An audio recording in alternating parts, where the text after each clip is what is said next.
Hey, you guys. My name is Dr. Cheryl Meier, and I help people navigate through their spiritual awakening. I want to add value to your life. So today we're going to talk about spiritual fitness. I'm walking over to this tree.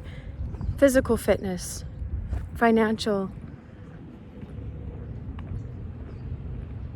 and pretty much that. It's this idea that, you can tell when someone's like physically fit. Look at that. Look at that. What? I just did yoga this morning again. And you can tell, sometimes people measure whether someone's like financially fit and they, what's in your bank account, blah, blah, blah. Do you drive a nice car? But, that's a superficial way to see as well.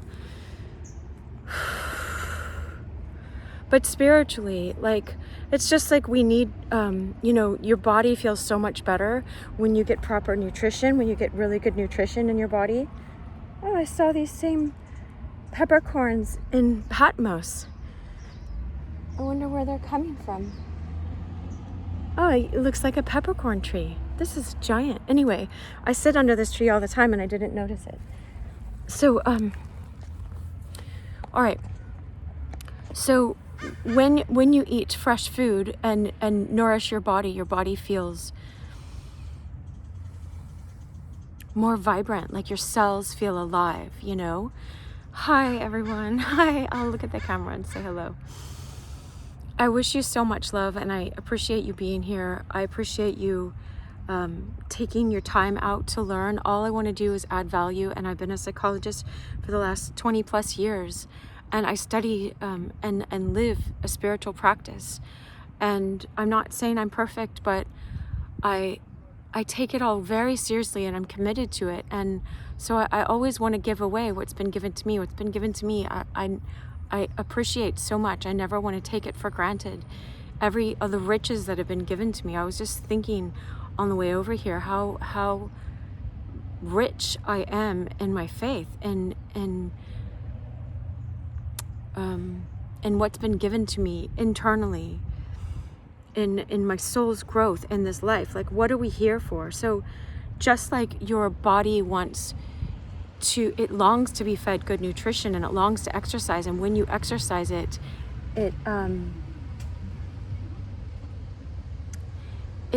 feels good and it craves more exercise, and your body produces more oxygen. The cells produce more oxygen, so you get more conditioned. So, I didn't know this as a child, right? I remember running that mile, and being like,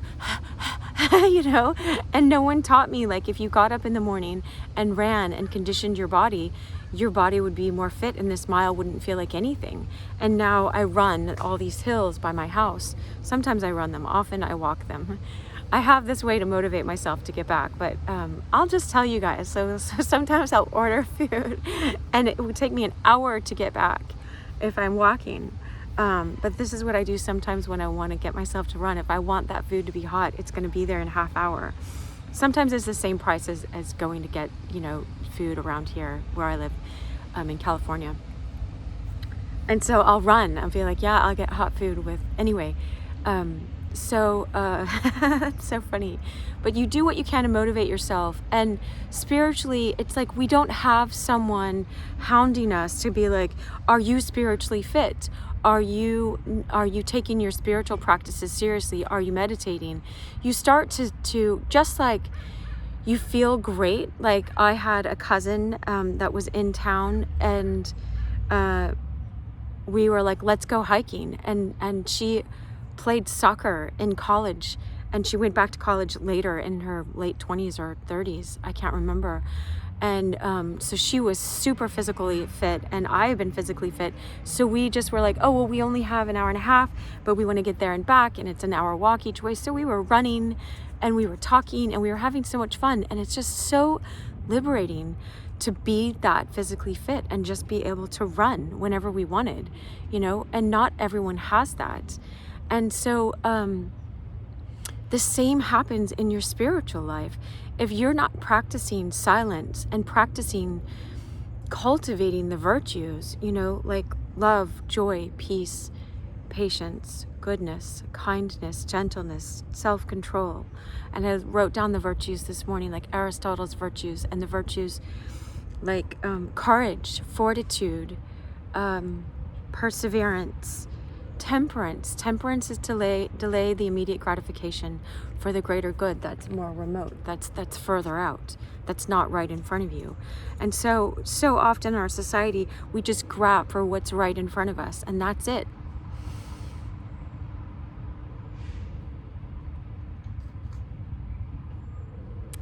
And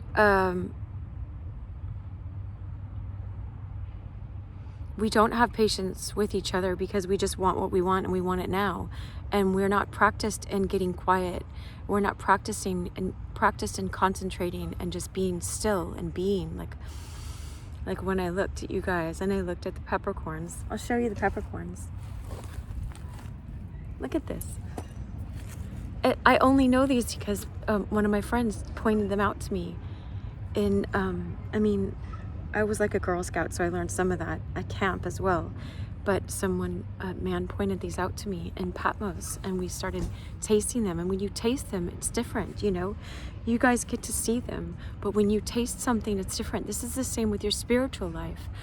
When you can read about God and people can say, oh, I follow God, and have like this religious spirit and be like, I go to church all the time, but they don't have anything alive and vibrant in their hearts. They're not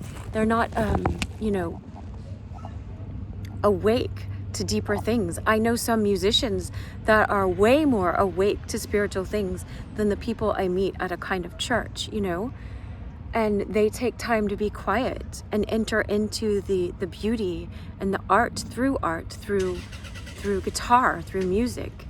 And so don't judge people by their exterior or by what they have in their bank account right now, or by whatever they look like on the outside. I encourage you, don't judge people and don't judge yourself, but just know that your physical health is important. You are God consciousness. You're a soul in a body right now. So your body is a gift, and it's one that's meant to be cherished and exercised and cared for and respected and treated with dignity, and not thrown around for other people to use, either women and men.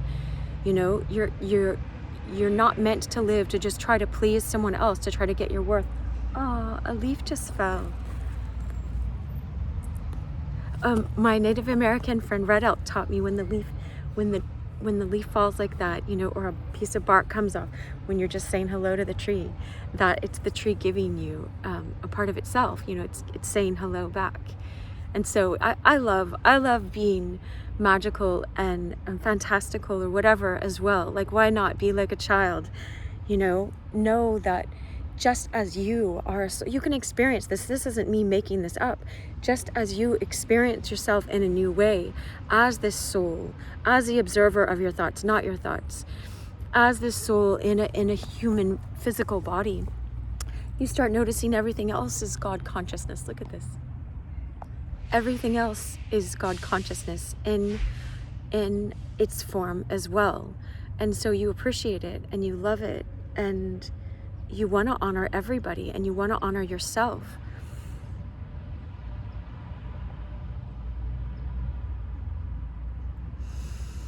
Oh, psychological fitness. So as a psychologist, like I can tell how psychologically fit people are when they come in to see me. You know, it's not like I'm trying to judge people out in the world, but you know, people that are conscious. You have a spiritual consciousness and you have a psychological consciousness. You're conscious, the word psyche means soul. And so they're all interrelated. Like, I'm meeting all these great people that are deeply conscious and loving and kind and go for it in their lives. And they're financially very successful. And they're also spiritually aware and, you know, want and choose to take time to meditate and to work on quietness. It's like an amazing feat, or amazing race of people. They're not race. It's not a race. It's way beyond. I have felt so loved and embraced by the Black community. I just wanted to say that. Shout out. Like, every time that I have felt alone on my soul path, I always get help, whether it's on YouTube, through people, through coaches, through Bob Marley, through roller skating. It's just through blues music. That's what Elvis and the Beatles were influenced by. There's just so much soul in the Black community, African American community, whatever you want to call it. It so touches my heart, and I've just been so blessed by that community. Whenever I felt alone, I always felt at home within that community, even though sometimes they rejected me because of the color of my skin. It's just, the soul is alive in that community, and I just appreciate that that's part of your culture. If you're watching this, if not, learn from this community. There's so much soul.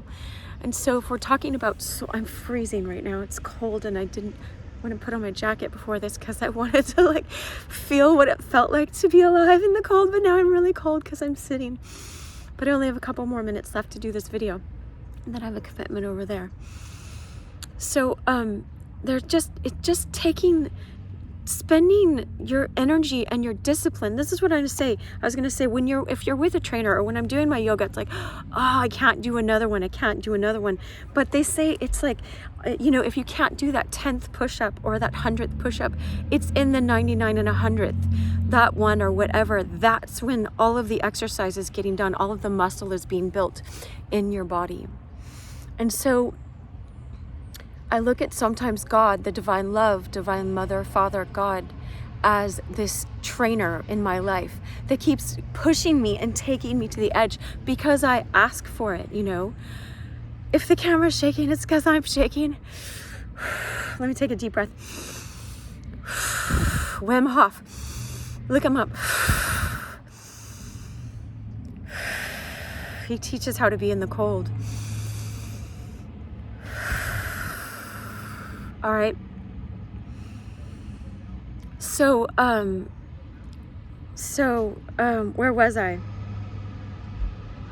Oh, it's that last bit. And so God, it keeps taking me to, it's like, look at this part of my bank account that looks completely empty, or this part of my job that I've planted seeds, and like, where's the harvest? Or in your personal or dating life or something where you're like, wait a second, I've worked so hard on balancing the masculine and feminine in me, and being this lively, great person that's available and aware, and then like, what, all I have to do is just keep eliminating in my dating life. And no offense to anyone that's been on the eliminating, and it's it just is what it is.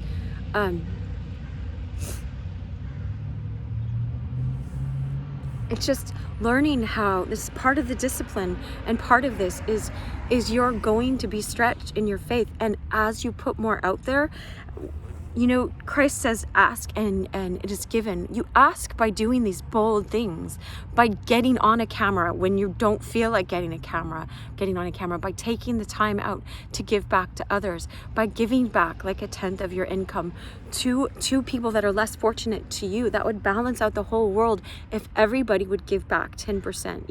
I'm not saying you have to do this, and I'm not saying to do it to act religious. I'm saying it's a principle of giving back that helps you stay properly detached from your own money and from your own resources, so that you don't think you brought them all to yourself, and you know that we're all part of a community.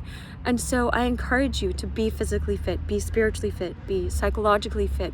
Learn how to get out of toxic relationships. I teach a lot about that, and so many people teach about that. Learn how to have a healthy relationship with yourself, and ask God in faith what to do when you feel discouraged spiritually. When we feel like, now what do? We feel stretched to our edge. That's when you're going to grow in faith. That's when you're stepping out like Indiana Jones on that invisible bridge, and you're like, I hope it's going to be there. And like, it's an adrenaline rush. It's just like if you watch my videos where I do the splits on skates, it is an adrenaline rush every time. I don't know if I'm going to make it. That's why it like brings awe and inspires other people. So I hope this did. Share this and subscribe or follow or whatever. Much love.